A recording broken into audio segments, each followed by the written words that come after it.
Komplet is-serje ta' rapporti pożittivi dwar pajjiżna. Din id-darba kienet l-Aġenzija tal-Klassifikazzjoni tal-Kreditu DBRS li konfermat ir-rating A għal Malta.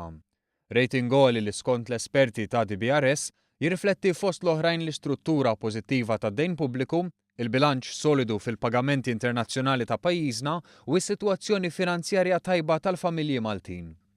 DBRS bħala aġenziji oħra tisħaq li l-ekonomija Maltija hija fost dawk li l-iktar qed jikbru fiż-żona euro u l-prospetti għad tkabbir fil-futur huma favorevoli.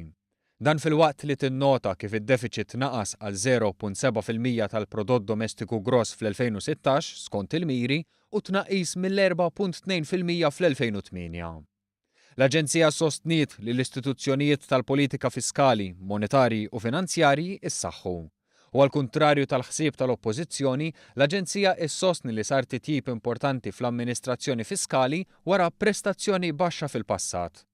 DBRS faħret il-qafas fiskali li qed jgħin fil-kontroll tan-nefqa pubblika.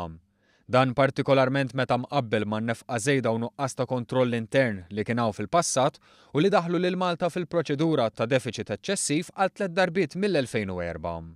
Fl-istess waqt DBRS innotat kif idħul mit-taxxa żdied għax żdiedu l-pagi u l-partiċipazzjoni fis-suq tax-xogħol filwaqt li rrimarkaw kif il-programm ta' ċittadinanza b'investiment kellu suċċess ferm ikbar milli mistenni.